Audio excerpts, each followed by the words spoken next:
Ladies and gentlemen, good day and welcome to the Q2 and H1 FY25 earnings conference call of VIP Industries Ltd. As a reminder, all participant lines will be in the listen-only mode and there will be an opportunity for you to ask questions after the presentation concludes. Should you need assistance during the conference call, please signal an operator by pressing the star then 0 on your touchtone phone.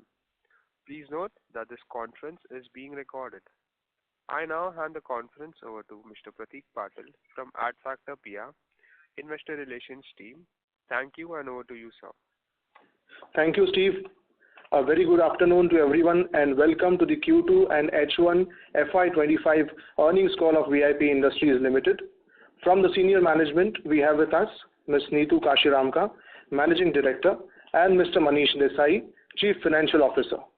Before we begin the conference call, I would like to mention that some of the statements made during the course of today's call may be forward-looking in nature, including those related to the future financials and operating performances, benefits and synergies of the company's strategy, future opportunities and growth of the market of the company's services. Further, I would like to mention that some of the statements made in today's conference call may involve risk and uncertainties. Thank you and over to you, Ms. Neetu Kashiramka. Good afternoon, everyone. Thanks for joining the call. We just announced our second quarter results yesterday. So before we get into the revenue and profitability, I would like to give you 2-3 highlights which are the positives for the quarter and H1. So basically in past 6 months, we have been able to reduce our inventory by 174 crores. Also, our market share has improved. So 2 quarters ago, our market share between the 3 organized players had reached 36. Today, it stands at 40. And for this quarter, we are yet to get the numbers, but I'm quite confident that even this quarter, we will gain some market share. Moving on to Q2 P&L performance. While value growth remains flat, volume growth stands at 18% for the quarter, and for H1, it is at 14.4%. Moving to Q2 P&L performance. So overall, revenue growth for the quarter was muted, mainly due to low offtake from the traditional channels due to aggressive pricing by e-commerce during Big Billion Day and goat sale. If you have to talk about channel-wise performance, e-commerce continued to do a good performance at 54% growth. Offline channel, as I said, was under pressure. Institution again showed a 40% plus growth for Q2 and similar for H1 as well. International business mainly suffered due to underperformance of key countries in Asia and GCC. So our major sale actually in the international market is to these 2 continents and therefore their growth is under pressure and so for us. Value segment continued its growth trajectory which was driven by e-commerce sale. Lower end continues to grow better. However, 50% of the portfolio still is premium and mid-premium. Carlton actually showed good growth. So premiumization agenda on the back of Carlton is showing a positive response. VIP also grew. Skybags is a brand which did not show a positive growth, mainly on account of lower mix of backpack. In case of ladies handbag, Kiara collection did well. And now we are going ahead in ladies handbag with GT expansion. I think going forward, this will definitely show good growth. Hard luggage again continued to be the fastest growing category, contributing to over 60% of the organization overall revenue. If you look at gross margin, I think this is where the major pressure was. However, sequentially it grew by 80 bips. But if you look at year on year, there is a dip of 1000 basis points, mainly on account of brand mix and channel mix, also coupled with soft luggage inventory reduction and lower production at Bangladesh. And EBITDA got impacted due to lower GC. And other expenses was higher, mainly account of warehousing cost because of high inventory. I understand that the transformation journey, as we spoke, is showing slow visible improvements in spite of a lot of work happening across each area. I'm quite confident that result of these initiatives will start to be visible starting Q3, and more so improving our profitability for H2 as promised earlier as well. If I have to talk about demand indicators, it looks fine with festival around and also upcoming wedding dates, which also looks to be very strong in Q3 and a part in Q4. We are steadfast in our transformation journey, successful results of which will start showcasing in the upcoming quarters. Bangladesh factory is now running full-fledged, and from Q3 onwards, it will also start showing profits. New launches of backpack for the new upcoming season is also on track, and hopefully this will start giving better results to our revenues. Some of the initiatives to also launch some products in VIP and Skybag will start to increase gross margins.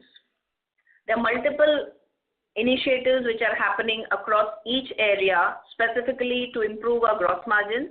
I think it will start to see in Q3 onwards. With this, I conclude my opening remarks and open the floor for questions. Thank you. Thank you very much. We will now begin the question and answer session. Anyone who wishes to ask a question may press star and 1 on their touchtone telephone. If you wish to withdraw yourself from the question queue, you may press star and 2. Participants are requested to use handset while asking a question. Ladies and gentlemen, we will wait for a moment while the question queue assembles. The first question is from the line of Tejas Shah from Avendus Spark Institutional Equities. Please go ahead. Hi, thanks for the opportunity.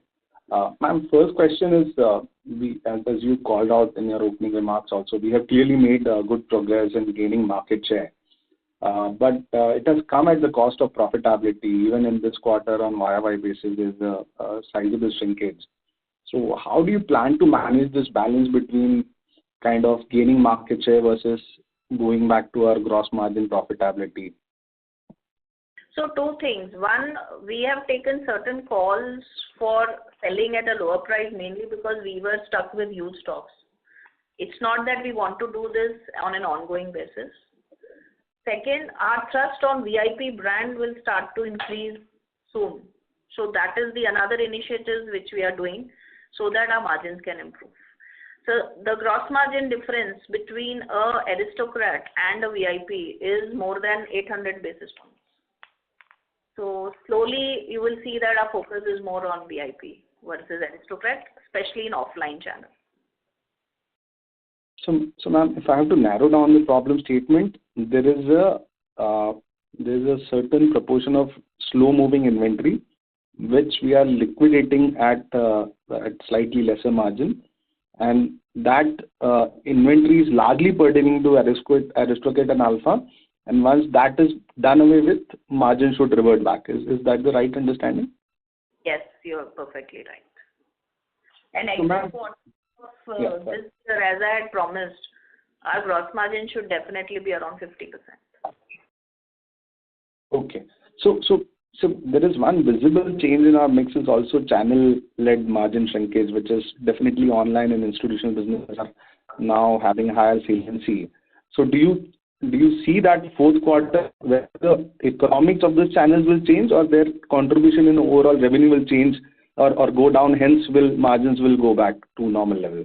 It's a mix of both. Q2 generally is a high e-com quarter because all these big billion days and growth is scheduled here, and Q2 is always high on e-commerce. However, H2 will be, as a percentage of overall saliency, e-commerce share will come down in Q3, Q4. But we are also having initiatives whereby our e-commerce margin has to improve, and that's also some work in progress. Okay. And ma'am, this pressure on pricing, are we the source or are we responding to competitive pressure? Because we had some slow moving inventory, hence we are cutting prices, that is dragging down margins for the industry, or we are responding to some competitive pressure? I think we are doing this for our soft luggage liquidation. However, in the other areas, which is hard luggage, also there is a pricing pressure, which is we are reacting to multiple things. It's not only one thing, but see, there is also a lot of D2C players which are coming into the market, right, and starting to sell. Now, all these players have enough money to burn, which we don't have. So that's where we are little bit playing on the pricing.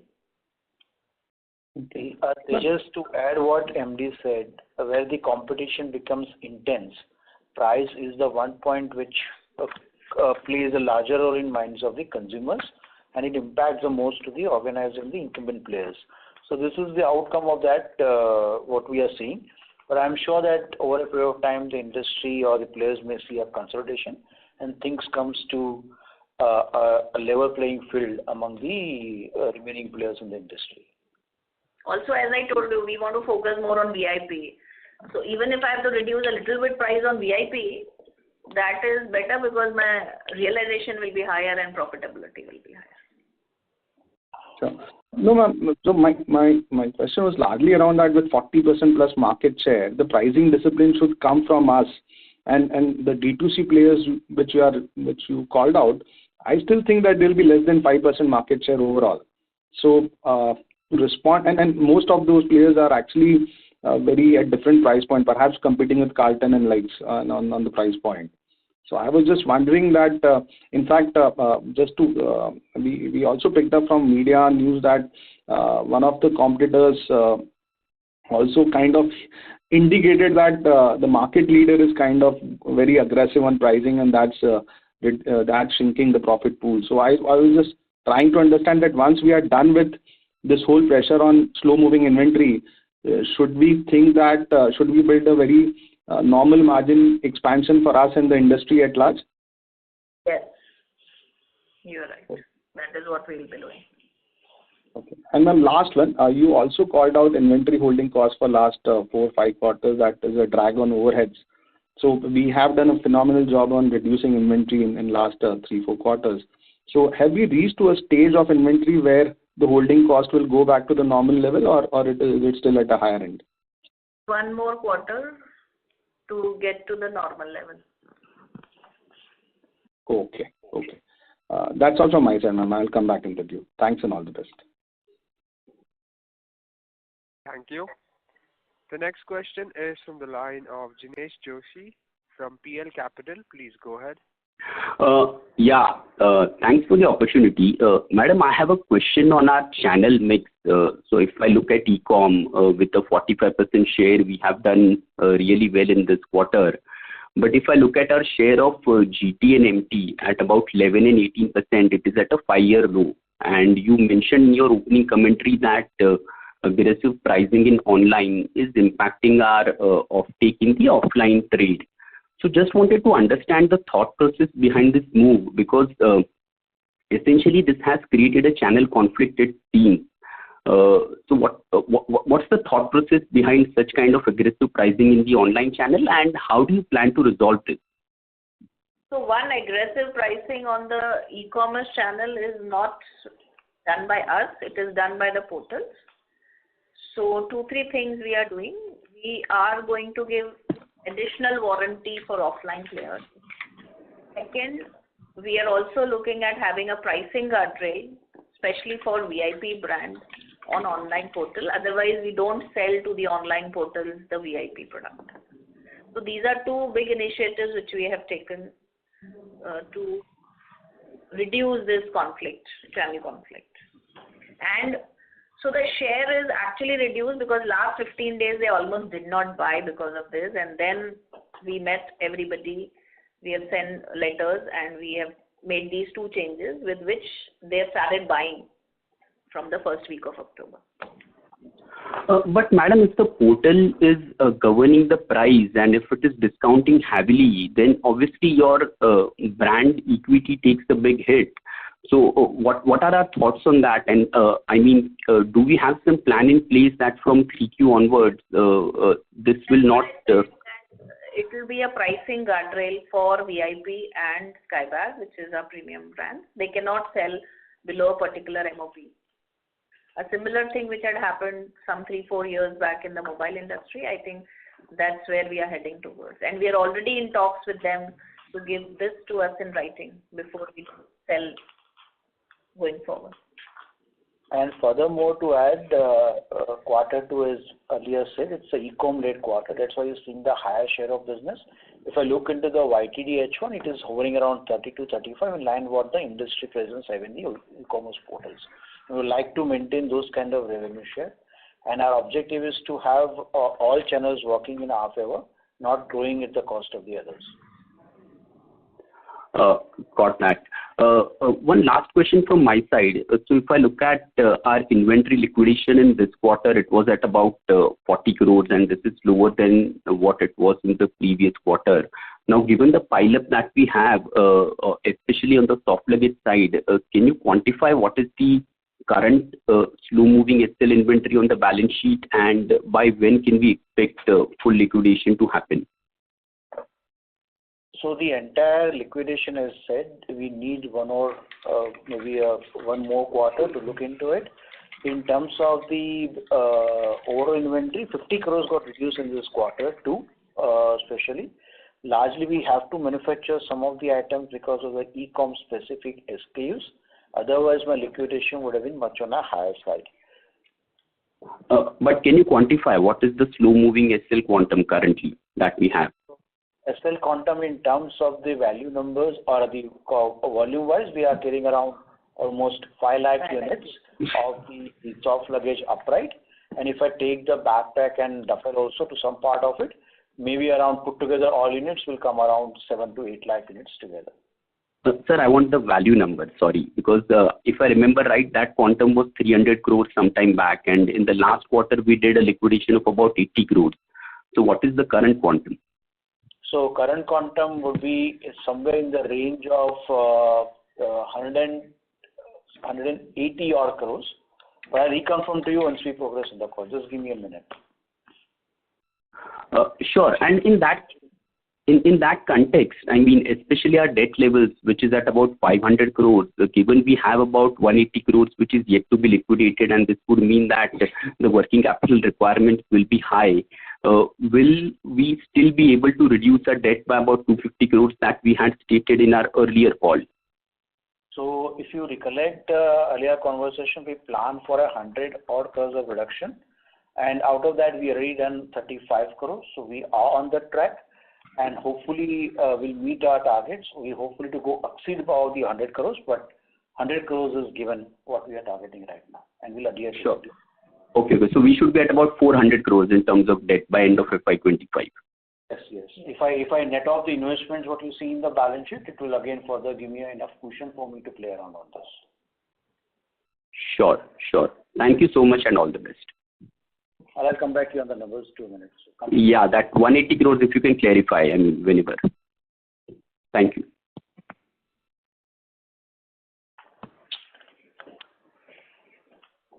Thank you.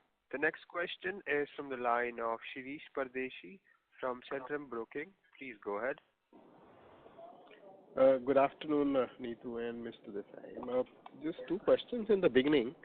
You mentioned that 18% volume growth in Q2. Can you quantify the number of pieces we have sold? And specific question here is that if I look at the contribution from the e-commerce is 45% at this time. So what is the volume contribution from e-commerce and modern trade? Overall sale volume is 44 lakhs. It's a 4.4 million units on the overall volume for the quarter 2, registering a growth of around 18%. And if I want to go on because average selling price between MT and e-com largely remains the same. So it goes as per the revenue growth or the revenue mix we have in terms of the volume as well. So you're saying similar number for volume also? Slightly, I said because my MT didn't do so well, it has slightly a degrowth, whereas e-com has given a growth of 45%. Okay. The second question on the overall momentum, as Neetu, you mentioned that second half the saliency for e-commerce will be lower. But then in that respect, how the second half volume growth and revenue growth looks like for you? So basically today if you see our volume growth is 18% versus a value growth of 0. In case of second half, I am confident that our volume growth and value growth difference should not be 18, but it should be around 8 to 10%, between 8 to 10%. And if that is true, if it happens, what kind of margin, gross margin, you already mentioned that you will maintain at 50%. I mentioned that quarter 4 gross margin should be 50%. Okay. No, I'm coming on the operating margin because right now when you look at the margins are collapsed. Yes. I'm sorry using this word, but then you know what are the things at the back end you are doing. So at least if you believe that 50% mark you have achieved in terms of revolutionizing the front end and the back end, what kind of operating margin we should build in second half? So are you talking about the gross margin or the EBITDA margin? The gross Neetu already clarified 50%, but I'm Right. talking about EBITDA. EBITDA margin of 12% for the quarter 4. Second half I said, Neetu. Second half should So be. second, as we speak, it's a journey we have to progress. So probably from the 0% of EBITDA margin, we will move around 3 to 4% to be a quarter 3, and you find a significant jump getting into the quarter 4. Because by then most of the initiatives will be started giving the results out of it. So therefore the follow-up here is that what are the drivers, what are the top 2-3 things which will help you to achieve this number? So one, improvement in realization, then which will in turn also add to the gross margin. So gross margin improvement of 5%, which we spoke about. Then every line item in the cost we have already worked upon, and everything to come into the P&L, it takes 3 to 4 months. So that is where it is. So warehousing, people, then what is the other big one? You have the Rentals, costs, yeah. fixed overheads and the other costs, direct costs. Each and every line actually. Okay. The last question from my side on the depreciation and interest cost. What number we should be factoring, because even this quarter we have seen a depreciation has increased almost 24% and similar number double-digit growth in the interest cost. So you know the numbers well. You are saying that 100 crore reduction which will happen in debt, but what is the interest cost we should build in for the full year and depreciation cost? So, Chief, interest cost comprises of 2 factors. One thing is my fund-based borrowing, which I'm doing from bank. Another thing includes in some of my structured way of financing I'm doing on vendors as well as from the customer side. On a bank borrowing side, definitely you'll find a good amount of reduction happening. And in terms of the structure finance, it almost remains. So you can assume the same level of interest going is in quarter 3. Quarter 4, you may find a reduction of almost 10 to 12% than what you are seeing today in the overall value. And in terms of depreciation? Depreciation should remain as, because we are expanding on our stores, but I'm sure we are taking certain calls on based on the same sales store growth of the existing CRN. So you should find same number, hardly leaving aside 5 to 6 crores, maybe exit March for that matter, or the exit quarter 4 on a higher side. So just to confirm what you have said, that if that is the number which you are building, so we'll be able to maintain the profitability what we delivered in FY24, or we will still book some loss at the quarter? FY24, when I'm saying EBITDA improvement of 12% on turnover, so I should be able to delivering net result also on a positive one. Okay. All right. Thank you. And since you asked for the growth, sorry, I missed out on that question. I wrongly interpreted. So on a volume side, the MT actually has seen a degrowth of 8% on volume, and the e-commerce on a volume front has shown a growth of 73% for the quarter 2. Okay. Thank you. Yeah. And Tejas, on the inventory side, what you asked the question to me, we have moved around what we had in terms of soft upright inventory of 130 odd crores in, we are at less than 100 crores in September.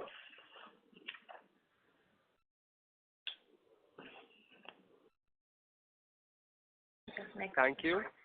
The next question is from the line of Ritesh Shah from Investec. Please go ahead. Yeah, hi, ma'am. Thanks for the opportunity. Sir, ma'am, I have a very simple question. You did indicate the concern around competitive intensity, and by design, we are looking to liquidate the inventory, specifically on the soft luggage side. If one had to take a 12 to 18-month tenure, what is the thought process on balancing growth and profitable growth? How do you approach it from an incremental ROC standpoint? Broader thoughts would be greatly appreciated, ma'am. See, this year, I think all this cleanup of inventory is a must because I can't hold it because my warehouse costs keep bloating if I keep this inventory. Also, if I keep it for a long, there are chances of having to take some write-offs. And therefore, this was inevitable for me to take these calls at this point of time. However, for the next year, I think we don't want to compromise on profitability at the cost of gaining market share. That's very clear for us. But yeah, 1 or 2 more quarters where I get to a reasonable inventory level. Today also inventory level is 700 crores. Once I reach 500 crores of inventory, I think that is where I will start focusing more on profits than market share gain. Right, ma'am. Just to press a little bit over here, you indicated profitability is something which we would not compromise, but market share could be a challenge because D2C guys they operate in a different way. So how are we looking to balance the portfolio, be it from a channel standpoint or from a mix standpoint, to ensure that we have profitability and market share actually, we can actually inch up on that particular variable as well? When I'm talking about market share, there is no body who is tracking the market share for this industry today. And the way we look at it is 3 company market share, which is the 3 organized players who are listed and the data is available in the public domain. That is one. So basically market share increase between these 3 players is what we have been talking about. Secondly, we definitely are looking at increasing our premium portfolio. So today, which is around 54%, my aim will be that to reach 60% over the next 3 to 4 quarters. And that is where the profits will have a meaningful swing. Because it's an 800 to 1000 basis point gap between a gross margin for Aristocrat versus VIP or Skybag or Carlton. So that is going to be the strategy going forward. Once I'm done away with this heavy inventory. Which is sure. maybe And ma'am,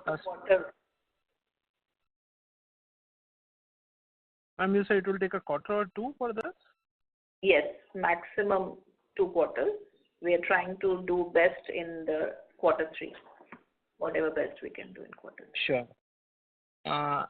And last question, ma'am, if you can just refresh us on how BCG is actually helping us right now, and are all those initiatives already in play, or how are you thinking of probably their recommendations, or is it like we are on the same track? How should we look at that?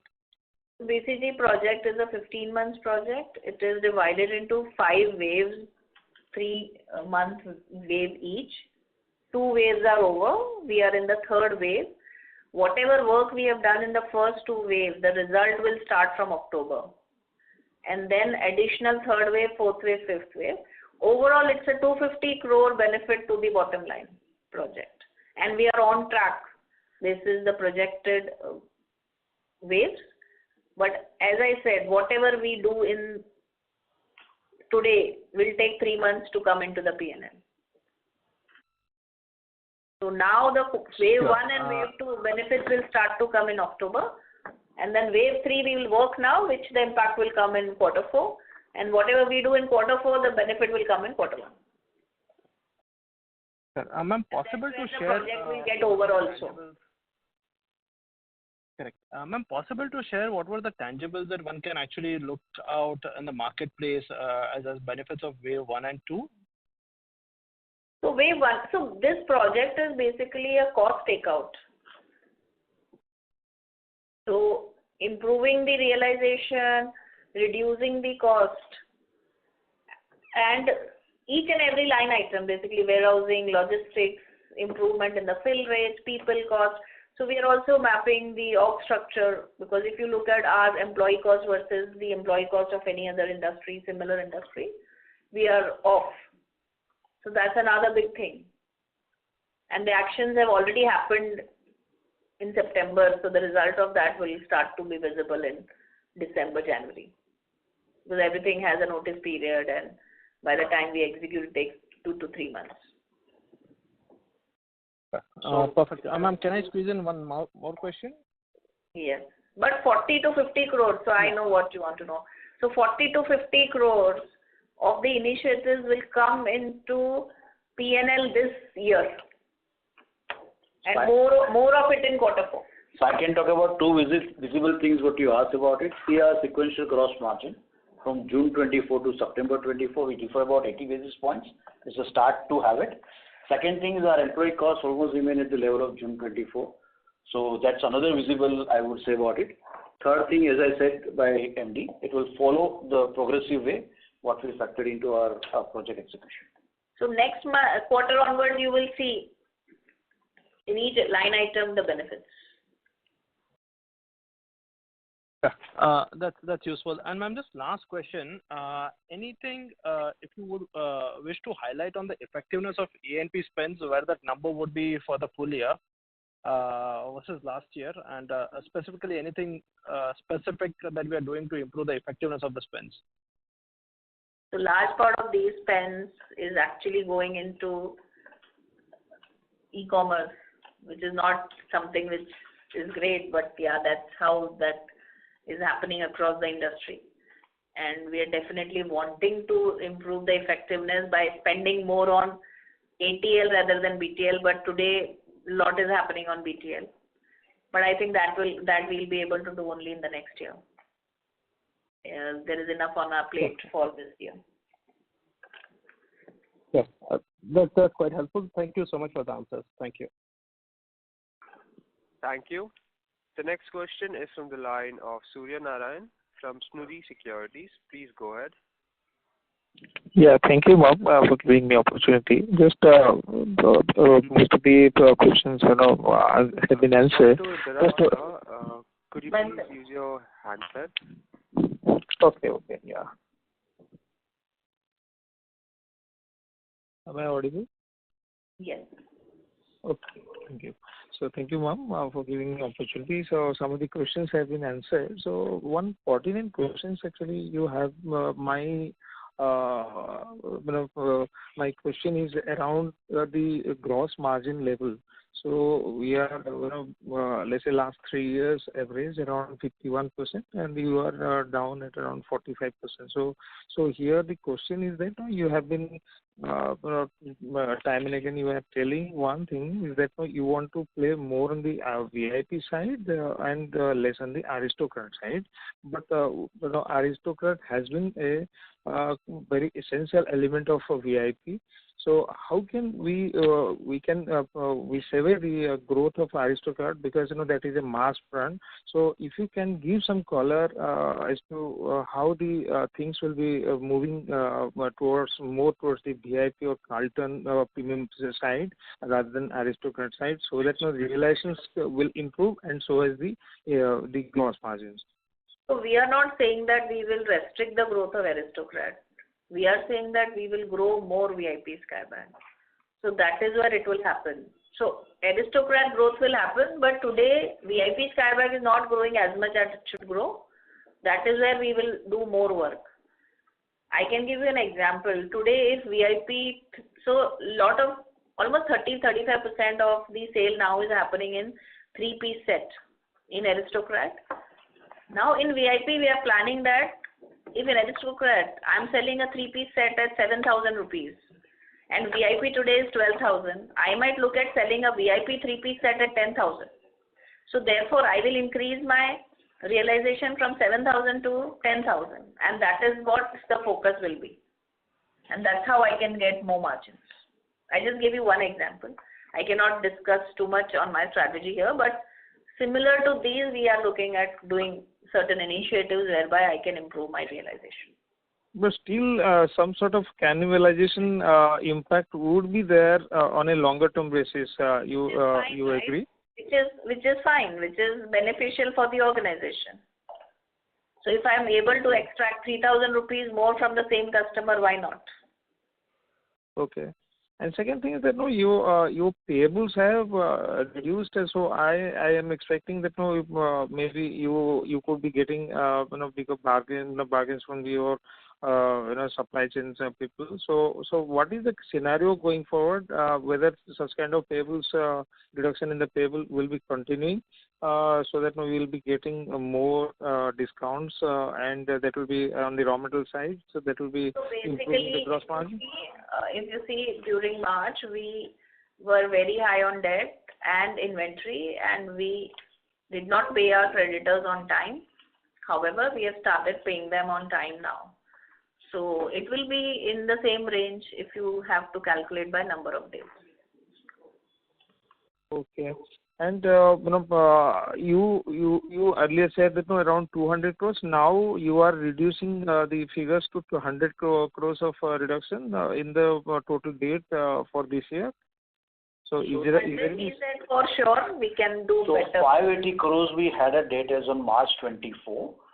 What we said is 100 crores given by reduction in by March 25. A minimum reduction what we are eyeing for in the overall debt.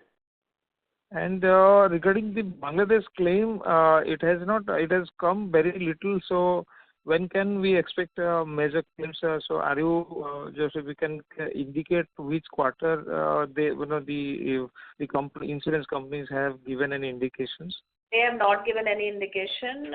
We have been following up, and we are getting small amount. Q3 also we are expecting 5 crore further. We know the political scenario of Bangladesh, so I don't want to say that give me everything at one. I may not get this also. So today in the Ghaziabad case, we had to suffer a loss of around 7.5 crores. So because of the political uncertainty in the Bangladesh, are we fearing such kind of losses in a bigger way in case of I don't Bangladesh? foresee. We have been in talks with the insurance company almost every 2 weeks. Somebody from my office is visiting. It's a big focus area for us, and that is why we are getting at least those small amounts. So at least you have to appreciate that despite this kind of unrest situation, we could give the 5 crores in. Another 5 crores what we discussed is in the pipeline, and hopefully the entire claim should settle in the next maybe 8 to 12 months down the line. And now that you are saying that the Bangladesh operation, just last question, sir, if you can allow. Yeah, so the Bangladesh now the operations is fully there. So whether the manpower growth will be increasing, because the reports were saying that the wage hike was there. So is there any chance of rise in the wage cost? No. So we have reduced our capacities already there. In fact, we want at this point of time a little bit reduction only. It won't increase from where it is today. Thank you. The next question is from the line of Jigar Jani from VNK Securities. Please go ahead. Hello? Yes. Yes, Jigar. Yeah, sorry. Thank you for taking my question. Couple of them. One is on the oxygen side. So if your voice is not very clear. Yeah, it's disturbed. Is better, ma'am? Hello? Yeah, better. Once you feel. Yeah. So what I was asking was on the gross margin side. I believe that the gross margin guidance we were giving for FY26 was 55%. So this would be more exit FY26? Should exit H2. Exit quarter. Yeah. So we said Q4 you will find such kind of improvement, and He's talking of FY26. FY26 full year quite possible. full year FY26 we should be able to do 55. Okay. Okay. March 25, sorry. Yeah. And sir, if you could just give me some color on this 190 crores of other expenses. What is the split of this broad numbers of these 190 crores of other expenses in the quarter, and what number can we expect in Q4? Because I believe Q3 still it will remain elevated at similar levels because of the inventory that we are carrying. But Q4, given that we have that initiative with BCG also running in, and we will see some benefits floating in. So what could these numbers? The analyst presentation. So we did give some kind of breakup in the presentation, what we did, what we have uploaded. If anything remain unanswered over there, we can have a separate call on this matter. Sure. And what would be our guidance for this? I mean, how do we see these numbers panning out in Q3 and Q4? So as I said, we are target to reach EBITDA of 12%. So every cost structure has to undergo revisiting and optimizing it. So we'll not give you head by head what we have in mind, but keeping trust on that of 12% EBITDA, what we are driving for. Okay, understood. Okay, thank you so much for answering my question. Thank you. Ladies and gentlemen, that was the last question for today. I now hand the conference over to Mr. Manish Desai from VIP Industries Ltd for their closing comments. Yeah. So thanks everyone for participating in this call. I am sure that some of the answers or some of the questions would have remained unanswered. We are just a phone call away, leaving aside the next 3 hours because we have certain work to do it. But I'm happy to answer each one of your call, and I'm thankful of your continuous support to the company, and we are hopeful of doing in line with our projections and expectations what we have in our mind. Thank you very much and have a great day to all of you. On behalf of VIP Industries Limited, that concludes this conference. Thank you for joining us, and you may now disconnect your lines. Thank you.